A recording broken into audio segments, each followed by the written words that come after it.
Coba bayangkan sebuah jalur perairan. Jalur ini begitu penting, tapi juga begitu sempit. Sampai-sampai kalau jalur ini ditutup, krisis global bisa meledak hanya dalam hitungan jam. Nah, inilah Selat Hormuz, urat nadi paling krusial sekaligus paling rapuh di panggung dunia. Dan kita akan bedah tuntas mengapa demikian. Lihat ini, di kiri tanggal 1 Januari ratusan kapal lalu lalang, sibuk. Lalu lihat yang di kanan, 4 Maret, hampir kosong melompong. Ini bukan sekedar gambar ya, ini adalah simulasi dari senario yang sangat mungkin terjadi. Inilah visualnya saat arteri utama ekonomi dunia tiba-tiba tersumbat. Oke, kita masuk ke bagian pertama, arteri minyak dunia. Untuk benar-benar paham kenapa sebuah blokade di sini bisa begitu menghancurkan, kita harus lihat dasarnya dulu. Bagaimana sih sepotong jalur air ini bisa punya kuasa untuk menyandara ekonomi global? Begini, Selat Hormuz itu pada dasarnya adalah satu-satunya pintu gerbang dari Teluk Persia ke Lautan Lepas. Geografinya, yang diapit oleh Iran dan Oman, memaksa setiap kapal untuk lewat koridor yang sangat sempit ini. Gak ada pilihan lain, gak ada jalan tikus, gak ada rute alternatif. Setiap titik warna-warni yang Anda lihat di peta ini, itu adalah satu kapal. Visual ini nunjukin betapa padatnya lalu lintas di hari normal, menjadikannya salah satu koridor maritim paling ramai di planet ini. Anggap saja ini jalan tol super sibuknya dunia, tapi isinya kapal-kapal tanker raksasa. Dan ingat ya, setiap titik tadi itu bukan data anonim, itu adalah kapal sungguhan. Seringkali, kapal tanker super besar seperti ini yang membawa energi untuk menyalakan kota-kota dan pabrik-pabrik kita. Setiap kapal ini adalah satu mata rantai yang sangat vital dalam pasokan energi global.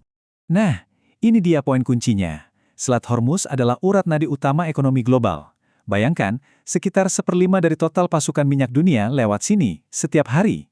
Jadi gangguan sekecil apapun di sini, getarannya akan terasa di seluruh dunia, sampai ke pom bensin di dekat rumah Anda. Kita masuk bagian kedua, sejarah konflik. Karena statusnya yang super vital ini, ada harganya. Selat ini jadi titik panas geopolitik. Di sini, kapal dagang dan kapal perang itu ibarat tetangga yang terus-menerus saling melirik. Inilah dua wajah Selat Hormuz. Di satu sisi, pemandangan tenang sebuah kapal tanker yang berlayar. Di sisi lain, realitas mengerikan sebuah kapal yang dilalap api. Garis antara bisnis seperti biasa dan bencana besar di sini tipis sekali. Dan ancaman ini bukan cuma teori loh. Selama puluhan tahun, kawasan ini telah menjadi panggung konflik militer skala besar. Visual jet tempur di atas ladang minyak yang membara ini adalah pengingat brutal akan sejarah kekerasan di wilayah ini. Dan Selat Hormuz selalu ada di pusat pusarannya.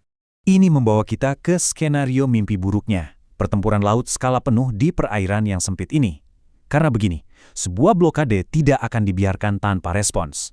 Eskalasi militer bisa terjadi dengan sangat cepat, menghentikan total aliran minyak, dan menjerumuskan dunia ke dalam krisis ekonomi. Oke, bagian ketiga, para penjaga teluk. Dengan taruhan sebesar ini, dunia tentu saja nggak bisa tinggal diam. Ada kekuatan penyeimbang yang beroperasi dengan satu pemahaman. Arteri vital ini tidak boleh, dalam kondisi apapun, tersumbat. Banyak kekuatan angkatan laut global punya kepentingan langsung di sini. Contohnya India. Mereka secara rutin menyiagakan armada angkatan lautnya, siap untuk mengawal kapal-kapal komersial dan menjamin kebebasan navigasi di jalur ini. Dan ini masalah global. Mau bukti? Bahkan negara yang letaknya jauh seperti Kenya pernah mempertimbangkan untuk mengerahkan angkatan laut mereka demi melindungi rute perdagangannya di sini. Ini menunjukkan betapa terikatnya nasib ekonomi kita semua pada sepetak kecil perairan ini. Dan di lapangan, beginilah wujud jaminan keamanan itu. Sebuah kapal perang modern yang mengawal kapal tanker. Kehadiran militer yang konstan ini berfungsi sebagai penangkal yang sangat jelas. Sebuah sinyal bahwa dunia sedang mengawasi. Kita sampai di bagian akhir, pertanyaan yang belum terjawab. Semua kehadiran militer dan kepentingan global ini menopang sebuah keseimbangan yang sangat rapuh. Pertanyaannya adalah, sampai kapan keseimbangan ini bisa bertahan? Di langit dan di lautan, kekuatan-kekuatan militer ini terus bersiaga. Jet tempur ini adalah simbol dari kewaspadaan yang tak pernah putus, sebuah postur kesiapan permanen untuk menghadapi krisis yang bisa datang kapan saja. Pada akhirnya, semua situasi rumit ini bisa disimpulkan dalam satu kalimat yang mengerikan. Kawasan ini selalu berada satu langkah salah perhitungan dari sebuah krisis global. Keseimbangan kekuatannya benar-benar luar biasa rapuh. Hal ini meninggalkan kita dengan satu pemikiran terakhir.